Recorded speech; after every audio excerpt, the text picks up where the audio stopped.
嗨，大家好，我是坦平叔。今天是2025年7月25号，这一期咱们聊一聊东南亚的局势。咱们的邻国泰国、柬埔寨居然打起来了。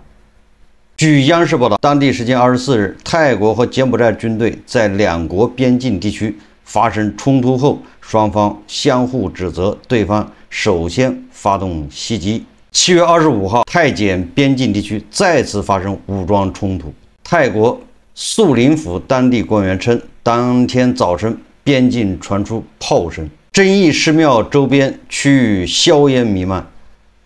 柬埔寨军队被指使用多管火箭炮系统打击泰国目标，泰国苏林府当地传出枪炮声。双方均未公布具体伤亡情况。这一冲突再度爆发，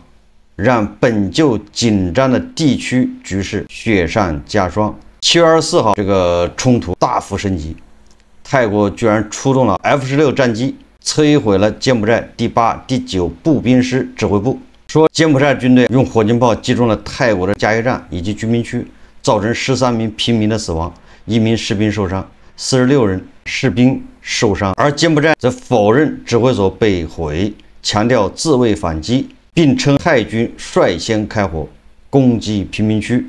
双方互相驱逐大使，外交关系降至代办级。我们看一段视频。昨天，泰国跟柬埔寨这对多年的老邻居直接开枪了。事情是这样的，就在刚刚过去的这个周末，先是泰国方面声称柬埔寨方面在边境埋设了新的地雷，导致1名泰国士兵被炸伤。于是泰国方面首先关闭了边境的检查站，并且正式宣布将检方的大使馆降级，同时召回自己的大使。结果检方也不示弱，同样宣布将外交关系降级，召回外交官，同时要求泰国的外交官也离开柬埔寨。然后昨天，也就是7月24日早上，双方的军队在边境地区爆发了激烈的交火。泰国陆军称是柬埔寨方面率先开枪，而柬埔寨国防部则说是泰国先开火。双方各执一词，但可以明确的是，这次的交火已经导致检方1名士兵死亡。其实两国之间的矛盾都是几十年甚至上百年的恩怨，尤其是关于边境的争议，那更是由来已久。早在2011年，当时的泰国前总理阿皮什和柬埔寨的现任首相洪森就因为百威下寺发生了严重的冲突，双方从当年的3月份就开始在争议的地区对峙，到了4月份更是直接互相开枪开炮。虽然最终双方都宣称自己胜利了，但是这场冲突造成了至少28人死亡，持续时间长达半年之久。所以对于泰国和柬埔寨来说，只要提到了边境问题，火药味直接就上头了，而且双方的互信程度几乎不存在。泰国指责柬埔寨埋设地雷，柬埔寨自然是坚决否认，而事实到底是什么样的，咱们可能永远也无法知道了。所以我还是希望双方能够冷静下来，坐下来好好谈谈。毕竟在这个世界上，没有什么问题是不能通过外交解决的。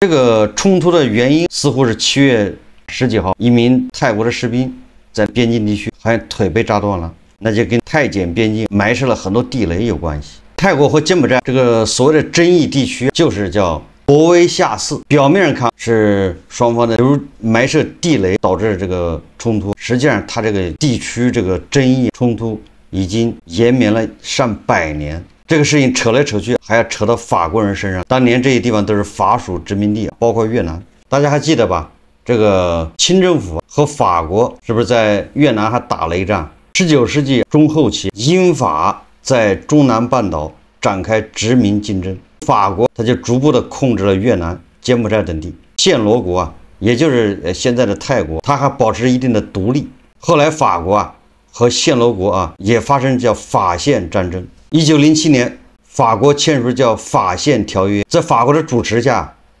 因为柬埔寨是法国的殖民地，所以说法国把暹罗、泰国打败了。那个1907年签的法暹条约，那暹罗国他就割让了更多的领土给柬埔寨，这就是不平等条约，这就是埋下的祸根。其中就涉及到博威下寺。1907年啊，法国绘制的边界地图，将这个博威下寺划入了柬埔寨。但是进入博威下寺的唯一通道，它又在泰国这边，所以这个事情就非常麻烦。博威下寺的主权归柬埔寨，但是唯一的通道却留在泰国境内，所以双方就一直在争执这个地方。博维夏寺它也是一个佛教圣地啊，它建于9至12世纪高棉帝国时期，供奉的是湿婆神。它坐落在这个博维夏省安瑞山悬崖顶端，海拔525米。关键是柬埔寨，它是在2008年申请叫什么联合国教科文组织这个世界文化遗产，还通过了。这100年来，就为这个地方，泰国和柬埔寨反复的是，无论是外交还是军事上，都经过争夺。1962年，海牙法庭还专门裁决，但是双方都泰国不服，为了对这一地区加大控制，所以双方在这个边境线上800多公里长的边境线上埋下了上百万颗地雷，水火不容。后来2008年，柬埔寨申请世界文化遗产，博维夏市申请成功了。那就更加确立了这个柬埔寨人信心，这地方就是柬埔寨的博维夏市。7月16号一名泰国士兵在这附近踩中了地雷，炸断了右腿。那泰国就指责缅甸、柬埔寨，你又在这个边境埋地雷，因为双方已经通过联合国一些调停，这个地雷不能再埋了，就是有个叫渥太华公约，他们双方的加入不能埋地雷。那既然一名泰国士兵的腿被炸断，那泰国就指责柬埔寨在新埋地雷，但柬埔寨当然不承认，他们没有新埋地雷，所以双方争议就在这儿。那地雷从哪儿来的？实际上，因为边境地区地雷太多有的时候是山体滑坡，有的时候是暴雨冲刷，把以前埋的地雷冲出来了，或者是你也不知道它怎么就飘出来了，所以双方的矛盾冲突就升级。泰国的代总理在这个受伤士兵截肢的第2天，就宣布驱逐柬埔寨大使，关闭所有边境口岸，外交关系降为代办级。那柬埔寨方面呢？那当然是以牙还牙，24小时内将泰国外交官集体扫地出门。这种闪电断交的速度比两国联合扫雷的效率高出100倍。毕竟2000年签署的扫雷备忘录，至今仍锁在曼谷外交部的档案柜里积灰。双方签了一个扫雷备忘录，但是25年过去了，雷也没扫完。但是这次断交，互相炮击，这个是闪电速度。表面上看，双方这次冲突就是为了这100年来一直在争端的博维夏寺以及周边地区领土争端，但实际上它有2个根本原因，实际上是领土之外的。第一个原因就是双方国内都发生重大变化，也就是说都面临着巨大的压力。首先说这个柬埔寨在它的首府金边，柬埔寨即将举行地方选举，这个经济低迷引发民怨沸腾。洪森家族把持着柬埔寨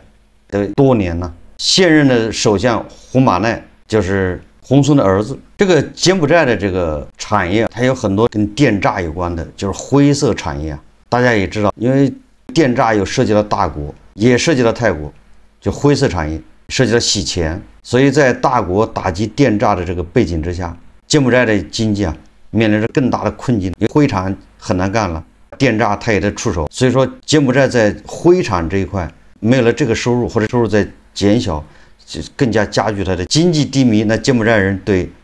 洪森家族这个意见就比较大，也就是他们柬埔寨内部矛盾就越来越激化。就在这个时候，当内部矛盾没办法消化的时候，他就必须要树立一个外部敌人。那他这个外部敌人谁最合适呢？那就是泰国，因为他们有领土争端，所以就借着这一次泰国的 F-16在柬埔寨扔下炸弹，胡马奈首相立即致函联合国安理会，不管泰国以及国际社会怎么看的，总之人家柬埔寨国内已经宣传成叫反侵略战争，大敌当前反侵略的这种态势下，洪森家族在柬埔寨的面对国内的压力就小得多。这就是柬埔寨这一端，泰国这一端也一样，就一个巴掌拍不响。为什么泰国的代理总理就普坦为什么那么强势？实际上他8月份泰国要进行大选，因为这个普坦他是代理总理，他的上一任总理叫那个女总理，恰恰就是泰国的一个政治家族叫他信家族的佩通坦，而这个普坦好像是他信家族的，也是有千丝万缕的关系。泰国我们以前也做过节目，泰国主要是国王、他信家族加上一些人，加上军方，所以他们玩三国杀。泰国军方动不动就要政变，但是泰国要搞经济又需要他信这个家族，所以泰国的泰王就保持着一个微妙的平衡。为了8月份的大选，这个代总理普坦，他就要对柬埔寨要强硬，因为他越强硬，越容易得到军方的支持。所以泰国就迫不及待地拿这个泰国的士兵腿被扎断来做文章，抓住这个事件，态度非常强硬，关闭边境口岸，包装成捍卫主权，地雷事件把它渲染成柬埔寨的阴谋，平民伤亡转化为悲情的动员。当这个素林府医院被迫疏散时，泰国电视台的那个镜头刻意扫过满地的儿童拖鞋，当然了，还有书包，这个最有渲染力。这是他们第一个原因，就是泰国和柬埔寨他们国内都有巨大的矛盾，所以需要把它矛盾转移到对外，这是惯用手法，所以双方这么迫不及待就打起来了。当然了，如果仅仅是因为双方在国内政治需要就这么打起来，这个也不太容易。所以还有另外一个导火索，就更离奇了。根据柬埔寨国防部2024年底发布的地质勘探报告显示，泰柬边境博威夏省，也就是那个争议地区博威夏市，居然存在大规模的稀土矿藏，储量占全球的8%左右，估值超6000亿美元。最主要的是，柬埔寨地质勘探报告显示，他们稀土是重稀土。重稀土什么意思啊？就主要是含这个元素。那这个低特啊，它主要是什么稀土永磁材料，总之啊是用在电动汽车电机，还有涡轮机、什么风力发电机，用在这上面，它是一个非常稀缺的战略资源。大家都知道，大国现在跟美国博弈，筹码就是稀土，尤其是重稀土。不光跟美国啊，跟欧盟、跟日本，都是拿重稀土做筹码。咱们稀土要进行配额制，卖给你多少，你能用在什么地方？咱的一竿子插到底，也就是说，这个重稀土的价值一下就体现出来。这个是更深刻的一个背景，就是为什么双方一直克制，这100多年来，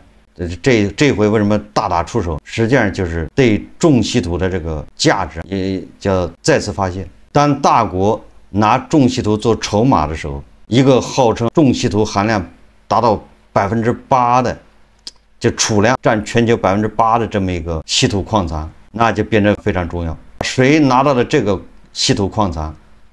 谁在国际社会上就有了更多的话语权了。你拿着这个矿藏，你可以跟美国合作，你也可以跟大国合作。特朗普为什么盯着格陵兰岛？但是最近好像没提了，他一上台不就要把格陵兰岛买过来吗？格陵兰岛上就有大量的重稀土，所以说，当柬埔寨国防部说他们那个争议地区有这个储量占全球8%的一个重稀土矿，那么这个战就不可避免。所以也就是从那个时候开始，泰柬双方的关系越来越僵。大家知道前2个月，洪森为什么突然把佩通坦给他打电话，叫他说想缓和这双方的关系，结果洪森把这个录音给他在媒体上发出来，大家就知道为什么了。虽然柬埔寨国防部他那个地质勘探报告这不一定准确，号称有6000亿美元的这个重稀土矿。你知道柬埔寨一共才多少人吗？它 GDP 才多少啊？人均 GDP 才多少？6000亿美元，那柬埔寨一下就发了。柬埔寨人恐怕1、2辈子都花不完这钱。那大国什么态度呢？目前，中国企业与柬埔寨政府签署了关于柬埔寨矿产资源综合开发及可持续利用谅解备忘录，也就是已经插手了，将主导开发柬埔寨博威夏地区、蒙多基里地区2处特大型稀土及战略金属矿区，项目总投资规模达到53亿美元，